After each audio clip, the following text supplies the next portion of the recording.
নির্বাচন কমিশনের এই পক্ষপাতিত্বের ফলে, প্রশাসনের এই পক্ষপাতিত্বের ফলে এখন সরকারি অফিসাররাও ধানের শীষের জন্য ভোট চাচ্ছে। সংগ্রামী বন্ধুরা, আমরা দেখছি নির্বাচন যত ঘনিয়ে আসছে, প্রশাসন তার পুরনো রূপ দেখাচ্ছে। গতকালকে আপনারা সোশ্যাল মিডিয়ায় দেখেছেন না, পঞ্চগড়ে একজন সহকারী প্রিজাইডিং অফিসার ধানের শীষের ভোট চাচ্ছে। আমরা মনে করি এটা গণতন্ত্রের জন্য অত্যন্ত হুমকি স্বরূপ। আমরা দেখেছি নির্বাচন কমিশনে যখন 11 দলীয় জোটের পক্ষ থেকে 11 দলীয় জোটের প্রার্থীদের পক্ষ থেকে কোন অফিসারের বিরুদ্ধে অভিযোগ যায়, পক্ষপাতিত্বের অভিযোগ যায়, ওই অভিযোগের কোন ব্যবস্থা নেওয়া হয় না।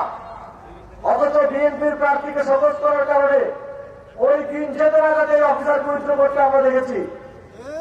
আমরা দেখছি এই পক্ষপাতিত্বের ফলে, নির্বাচন কমিশনের এই পক্ষপাতিত্বের ফলে, প্রশাসনের এই পক্ষপাতিত্বের ফলে এখন সরকারি অফিসাররাও ধানের শীষের জন্য ভোট চাচ্ছে।